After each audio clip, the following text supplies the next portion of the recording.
Dans cette paracha de Ki-Tissa, nous allons voir à un moment donné que Akadosh Baruch Hu va répondre à une sollicitation de Moshe qui nous paraît quelque part étrange. Moshe Rabbeinu va demander à Dieu le privilège de le voir en face à face. Il va lui dire Har'eni na et kevodecha, montre-moi ta gloire. Akadosh Baruch Hu lui dit que c'est une chose impossible. Ki lo yir'ani ha'adam v'hai. Un homme de son vivant, il ne peut pas rencontrer Hachem. Il ne pourra le croiser qu'après les 120 ans. Mais il va lui dire, tout de même, Moshe, comme tu as trouvé grâce à mes yeux, je vais t'accorder quelque part une partie de ta requête.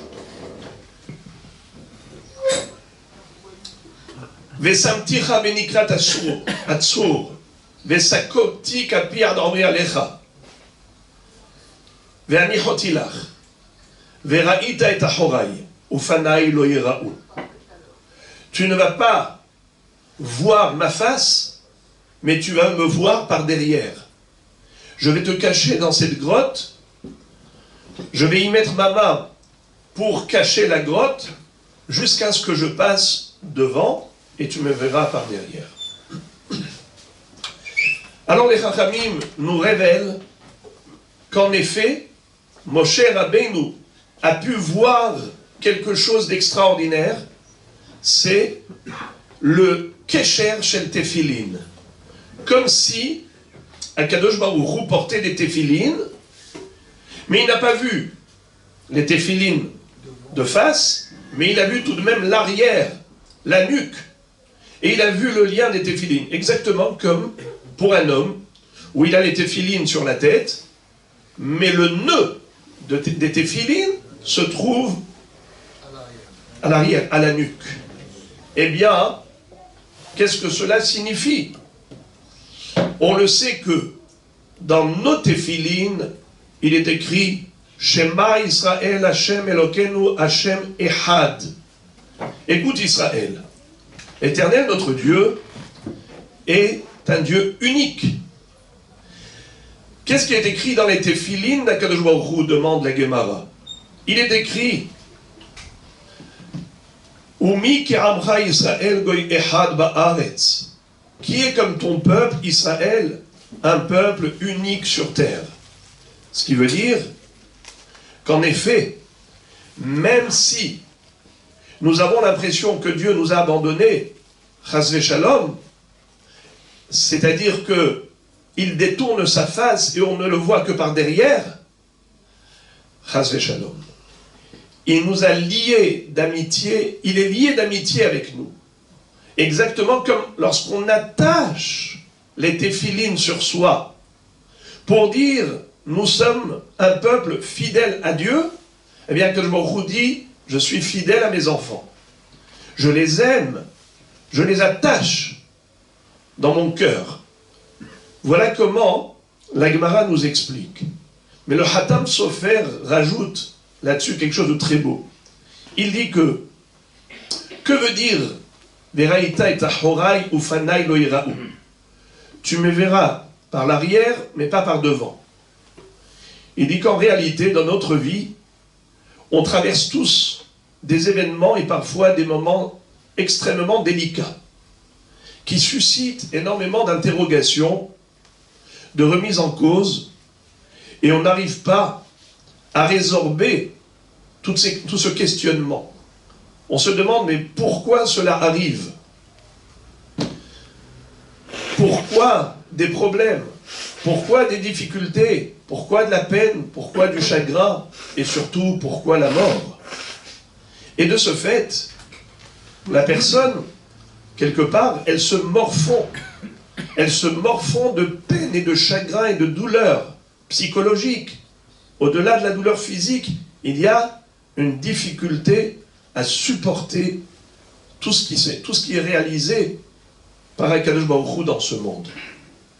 eh bien, Hachem va dire à Moshe, un homme ne peut pas comprendre avant, mais un jour viendra, et il comprendra. On ne comprend pas avant, on comprendra après. Veraïta et Ahorai, Ufanai Loïraou. Quel est l'exemple type de cette compréhension en aval, pas en amont? C'est l'histoire de Rabbi Akiva. Un jour, Rabbi Akiva était en voyage, il était à Dodan, et il a frappé à la porte des habitants d'une ville en sollicitant leur hospitalité, leur bonté. Mais cruellement, personne n'a voulu lui ouvrir sa porte. Rabbi Akiva, qui était l'élève de Nahum Ish Gamzo, cet homme qui portait ce nom, parce que par rapport à tous les événements de sa vie, il proclamait Gamzo Letova, cela également est pour le bien. Rabbi Akiva, fidèle à l'enseignement de son maître, lui aussi avait l'habitude de dire en araméen Kol ma de'avid rahamana, l'etam ou de'avid. Tout ce que Dieu fait dans ce monde, il le fait pour le bien. Alors, il n'avait nul autre choix que d'aller passer la nuit dans la forêt voisine de cette ville. Or, à un moment donné, qu'est-ce qui s'est passé? Il y a un lion qui a dévoré son âne. Il y a un lion qui est arrivé, Rabbi Akiva lui a donné son âne pour avoir la vie sauve. Le lion s'est suffi de l'âne, il n'a pas touché à Rabbi Akiva. Rabbi Akiva avait l'habitude d'avoir un coq. Ce coq lui servait de réveil, car le matin, à l'aube, au chant du coq, il se réveillait.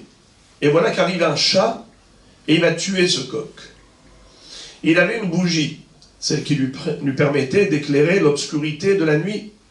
Et voilà que le vent a soufflé, lui a éteint la bougie. Il s'est retrouvé plongé dans les ténèbres. Et à chaque fois qu'il lui arrivait quelque chose, Rabbi Akiva allait s'exclamer en disant « Mais tout ce que fait Hachem est pour le bien. Kolma de'avid rahamana. L'état vous de'avid. » Eh bien, qu'est-ce qui s'est passé? Figurez-vous que durant la nuit, il y a eu une attaque, une invasion de pirates, de pillards qui ont attaqué les habitants de la ville, et après avoir spolié et tout pillé, ils ont mis le feu dans la ville. Et c'est comme ça que Rabbi Akiva a échappé à une mort certaine. Et il a dit, figure-toi, si mon âne était resté vivant, d'abord, si eux m'avaient offert hospitalité, eh ben, je serais passé comme tout le monde dans les flammes. Si mon âne avait braillé, eh bien, les attaquants, les prédateurs, m'auraient aperçu. Si le coq avait chanté, il aurait entendu. Si ma bougie avait attiré leur attention, ils seraient venus m'attaquer à moi également.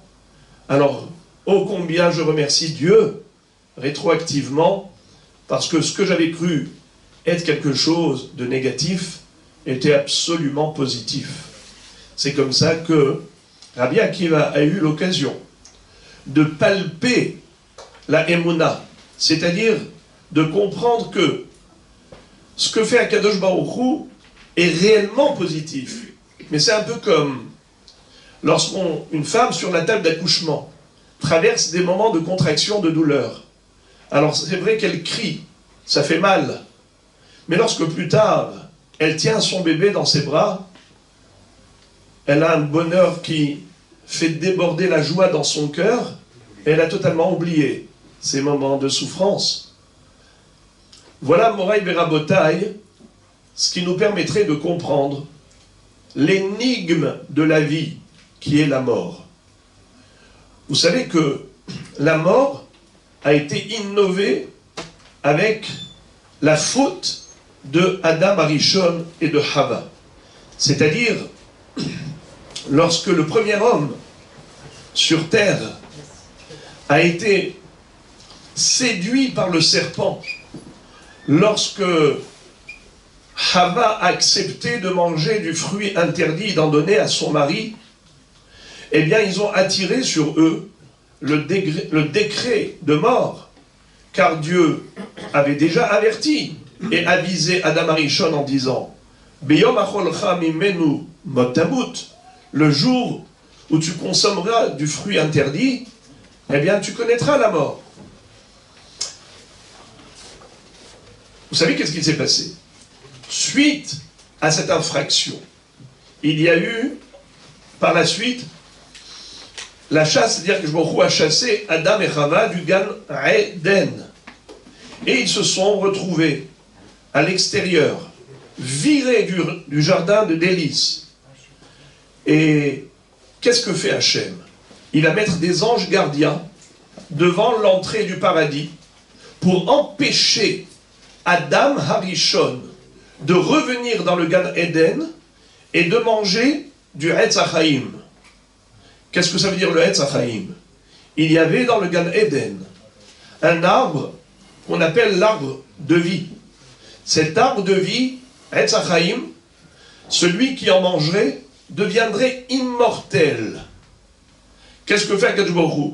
Il dit, de peur que l'homme soit tenté de revenir au Gan Eden pour manger de ce fruit afin de ne jamais mourir, eh bien je vais mettre des anges gardiens qui empêcheront l'accès au Gan Eden. Le Gaon de Vilna pose une question qui saute aux yeux. Adam Arishon étant l'homme le plus intelligent du monde, l'homme qui était la perfection même, puisqu'il a été façonné par Dieu. Akadosh Baruch Hu n'a pas créé le premier homme comme un petit bébé qui a besoin de temps pour évoluer et grandir. Non, il a créé l'homme adulte, il a créé l'homme parfait, à tel point que les anges l'avaient même pris pour une divinité. Il était, au niveau de sa chokhma, supérieur aux malachim, supérieur aux anges. Akadosh Baruch Hu a dû l'anesthésier pour extraire une partie de son corps, pour créer Hava à partir de Adam. C'est pour ça qu'elle s'appelle Isha, qui met Ish Lukoha Zot, car elle a été prélevée d'une partie de Adam. Et lors de cette anesthésie, les anges se sont rendus compte qu'en effet, ce n'était pas un être créateur, mais un être créature. De ce fait, ils ont compris qu'il a aussi ces moments de sommeil, ces moments d'anesthésie. Ils ont compris l'impuissance de l'homme et sa faiblesse, sa nullité. Mais ce qui veut dire que Adam touchait à la perfection. Alors de ce fait, comment un homme intelligent n'a pas été prévoyant, puisqu'il savait que la consommation du fruit interdit allait lui coûter la vie, alors il aurait dû d'abord manger du fruit de la vie, du Etz HaChaim, et ensuite manger du Etz HaDaat, le fruit de la connaissance du bien et du mal, qui allait entraîner la mort. Si Hachem a pris des précautions en empêchant Adam de revenir dans le Gan Eden pour pas qu'il mange du Etz HaChaim, alors pourquoi Adam n'a pas été prévoyant? Il aurait dû d'abord manger du Etz HaChaim et ensuite du Etz HaDaat. Le Gaon de Vilna répond avec brio à cette question et il dit qu'en réalité, c'est justement parce que Adam était très intelligent qu'il n'a pas fait cette bêtise.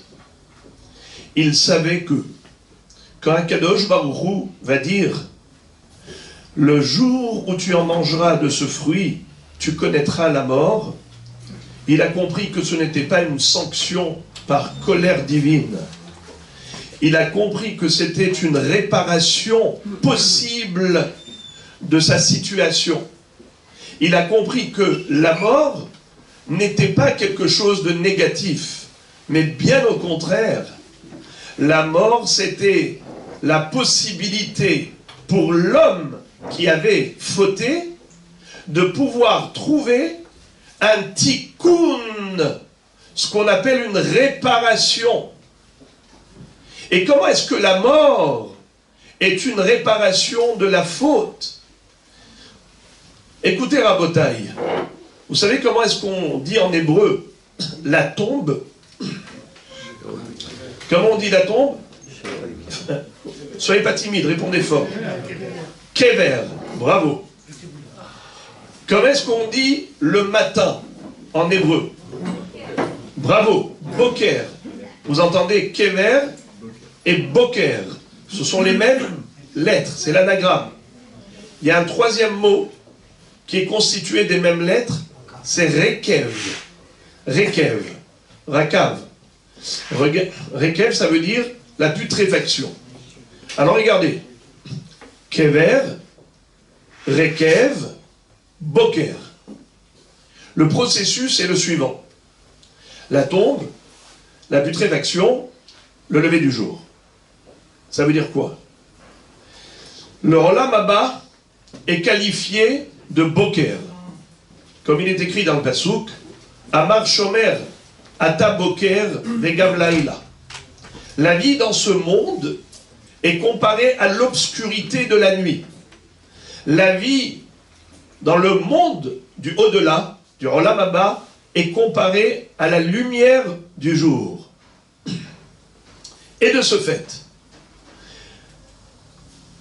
le boker, on ne peut arriver au boker qu'en passant par là, par kever, par rekev et ensuite boker. C'est-à-dire, lorsqu'on sème une graine dans la terre, on enterre cette graine après le labour, on recouvre la graine. Que se passe-t-il avec cette graine? Ce n'est que lorsqu'elle a connu la putréfaction que va germer une nouvelle vie à partir de cette graine. Et là va naître un nouveau fruit qui est beaucoup plus parfait que la graine elle-même. La graine, elle est si petite, et la tige de blé, la gerbe, l'épi, tellement plus riche que la graine.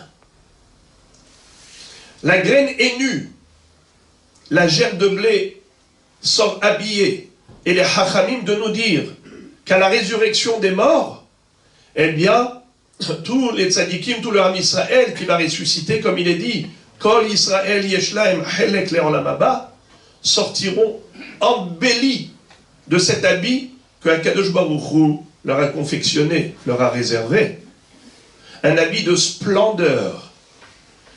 Mais Adam Arishon, ça il a compris avant. Et il s'est dit, je ne veux pas renoncer à cette possibilité de tikkun. Mais une fois qu'il a fauté, qu'il a mangé le fruit de la connaissance du bien et du mal, et que le Yetzer Hara l'imprégné désormais, le Yetzer Hara a trouvé sa place dans le cœur et l'esprit de Adam, désormais, sa conception de la vie a totalement changé. Il était prêt à perdre et à renoncer, à se priver de cette possibilité de tikkun, ne serait-ce que pour pouvoir profiter davantage de la vie dans ce bas monde. Voilà comment la vision des choses et la conception de Adam a changé entre avant et après la faute.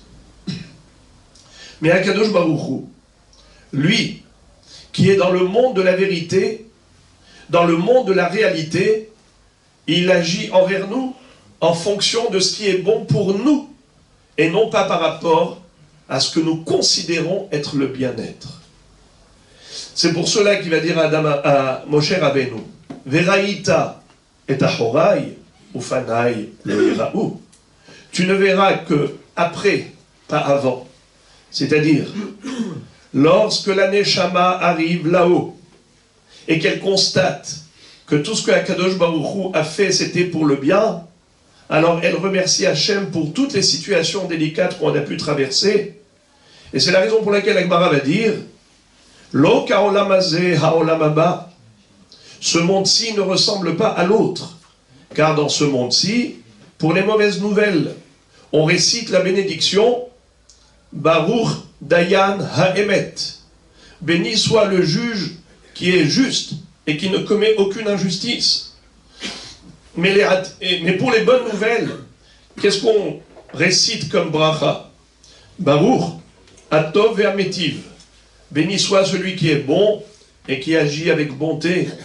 envers ses créatures. Mais dans le Olam Haba, nous dit la Gemara, aussi bien pour les Shmoot Ra'ot comme pour les Shmoot Tovot, on va réciter la bénédiction de Baruch Atov Ve'Ametiv. C'est-à-dire que même pour les mauvaises nouvelles, on va remercier Akadosh Baruch Hu en disant « Béni soit celui qui est bon, qui agit avec bonté ». Alors, l'un des grands commentateurs d'Agmara, Rabbi Yecheskel Lando, il a écrit dans son livre « Tzion Lenefesh Haya », il va dire « Mais les Atid Lavo, il n'y aura plus de mauvaises nouvelles. Dans les temps futurs, il n'y aura plus de mort, puisque l'ange de la mort disparaîtra à jamais. Comme il est écrit, ou Bilam Mavet, la Netzach, ou Maha Hashem Elokim Dim'a Me'al Kol Panim, Dieu va essuyer toutes les larmes. Alors de quelle mauvaise nouvelle s'agit-il? Et il répond brillamment en disant que on dira Baruch Atov Ve'Ametiv, non pas pour des mauvaises nouvelles qui auront lieu à la fin des temps, puisqu'il n'y aura plus de mort, mais on dira Baruch Atov Ve'Ametiv pour les mauvaises nouvelles pour lesquelles on avait récité lorsque nous étions dans le Olam Hazé, Baruch Dayan HaEmet. Aujourd'hui, on accepte par soumission. On accepte, non pas par compréhension, mais par conviction que ce que Dieu fait, c'est pour le bien, même si on ne le comprend pas. Mais on est convaincu. On a la Emouna. C'est grâce à cette Emouna qu'on accepte tout ce que Dieu a décidé de faire. Mais les Atid Lavo, Akadosh Baruch Hu va dévoiler le Emet. Il va retirer ce rideau qui est le voile qui nous cache la vue, qui nous empêche de voir de la manière la plus palpable et tangible le bien qui se cache dans le soi-disant mal que nous vivons. À ce moment-là, on dira, comme j'ai dit tout à l'heure, la femme qui chante lorsqu'elle a ce bébé dans les bras et qui sourit à sa mère, elle est contente, elle est heureuse d'avoir eu cette grossesse, quitte à traverser ces contractions de douleur. Mais ça valait ô combien la peine pour avoir finalement ce grand bonheur. Eh bien, à l'instar de cette parabole, en effet, les Atid Lavo, le bonheur il sera tellement grand pour avoir accepté avec Emouna tout ce que Akadosh Baruch Hu a décrété, que on dira Azimale sehok pinu, beshuv Hashem et shivat Tzion, hainu keholmim. Quand nous reviendrons à Tzion et que le passé ne sera plus qu'un rêve, alors Azimale sehok pinu, notre bouche se remplira de rire, notre bouche se remplira de chants. Ulshonenu rina.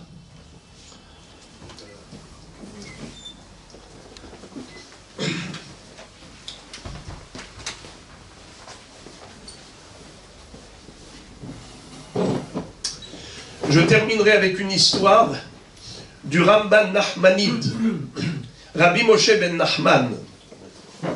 Lui avait un élève qui était mourant. Et quand il était à son chevet, il va lui dire « Mon cher élève, je vais t'écrire une amulette, un kamia, grâce auquel tu vas pouvoir échapper au jugement du tribunal céleste.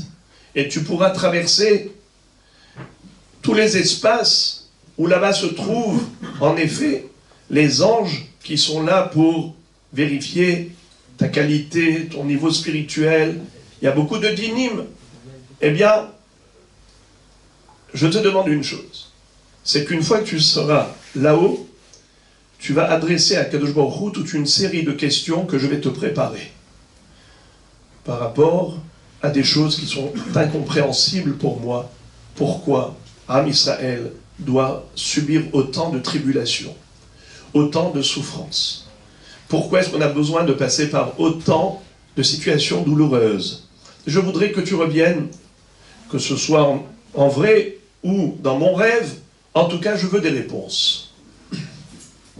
Après les Shiva, lorsque cet élève est décédé, 7 jours plus tard, il apparaît dans le rêve resplendissant, son maître le voit rayonnant, et lui s'adresse à son maître en disant, « Rabbi, vous ne pouvez pas imaginer combien vous êtes considéré là-haut, important. C'est grâce à vous que j'ai mérité d'échapper à tellement de jugements. Mais quand je suis venu pour poser les questions, j'ai eu honte, car dans ce monde de lumière, la question n'a pas lieu d'être, elle est ridicule. » Vous savez, c'est un peu comme lorsqu'on est dans l'obscurité et qu'on cherche où se trouvent les clés de la voiture, où sont les chaussures, où est le chapeau. Eh bien, tu tâtonnes, tu te poses 15 fois la question, mais où se trouve? Et jusqu'à ce que tu arrives peut-être à trouver, peut-être pas. Mais si on allume la lumière, c'est pas qu'on a des réponses, c'est qu'il n'y a pas de questions.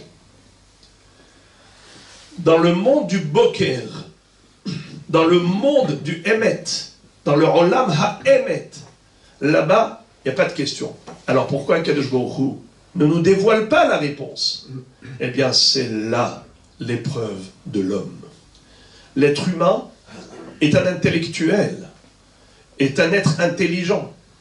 C'est ce qui le caractérise par rapport aux minéraux, les végétaux, les animaux. L'humain, c'est l'être intelligent. La plus grande des souffrances pour l'homme, c'est de ne pas comprendre les événements de la vie. C'est là l'épreuve. Comment Akadosh Baruch Hu a mis à l'épreuve l'amour d'Abraham à son égard? Eh bien, il lui a dit, un jour, ton fils Yitzhak sera le début de ta descendance. Et il lui a dit un jour, prends Yitzhak, monte-le comme holocauste sur l'autel. Abraham aurait pu dire, mais Hachem, tu te contredis. Tu m'as dit que Yitzhak sera le début d'une grande descendance, mais Yitzhak n'est même pas marié. Il n'a pas encore d'enfant. Mais si je le sacrifie, alors où sera cette descendance? De qui? Il n'a pas posé de question. Et lorsqu'il a monté au sommet du Misbéach, Dieu lui a dit, ce n'était qu'un test, tu peux le redescendre. Tu as fait preuve de crainte et d'amour de Dieu, tu peux le redescendre. Ce qui veut dire que ce qu'Hachem attend, c'est juste cette émouna de notre part. Veraïta et ahorai, ufanai lo yera'u. Mais aujourd'hui, on démontre à Dieu un amour indéfectible et indélébile. On accepte en disant Shema Israël, Hachem Elokenu, Hachem Ehad. Hachem, Yudke Vavke, ce sont les 4 lettres du tétragramme qui représentent la Midat Arahamim, la dimension de miséricorde. Elokim, Elokenu, c'est la Midat Adin, c'est la dimension de rigueur. Shema Israël, écoute Israël. Quand on dit écoute, ça veut dire entendre, comprendre. Hachem, que ce soit la miséricorde, ou Elokenu, Elokim, que ce soit la dimension de rigueur. Tout cela émane et provient d'une seule origine. Hachem Ehad, tout est miséricorde. Donc on a compris maintenant la double dimension de cet événement terrible qui s'appelle la mort. Eh bien la mort, premièrement, c'est un tikkun pour les vivants qui ne sont plus de ce monde, mais ils sont dans la vie d'après la vie éternelle après la vie provisoire dans ce bas monde, mais également, c'est une épreuve de Emouna pour ceux qui restent ici. C'est une épreuve de Emouna. Comment gérer ses émotions? Accepter ou se révolter? Eh bien, la grandeur d'âme du Ham Israël, c'est de pouvoir dire à Kadosh Baruch Hu, même si je ne comprends pas, mais je suis convaincu que tu ne fais que du bien. Gamzo letova. Et lorsque la personne fait preuve de cette émouna, eh bien, les hagid baboker hasdecha ve emunatecha balelot. Celui qui balelot durant l'obscurité de la nuit a fait preuve de cette émouna, un jour viendra et il pourra entonner et exclamer haut et fort ce chant de Baruch Hatov et Hametiv, la guide Baboker Hasdecha. Il va proclamer la bonté divine parce qu'Akshborou lui dévoilera le secret de l'existence dans ce monde terrestre et, comme on l'a dit, la bouche se remplira de rire et de chants parce que plus rien ne sera voilé, la lumière sera éclatante pour comprendre, après la résurrection, que tout ce qu'Akadosh Baruch Hu avait fait, ce n'était que pour le bien, qu'on puisse vivre ces beaux moments de la Géoula et de Tchiyat HaMetim, Bekarov B'Yameinu, Amen.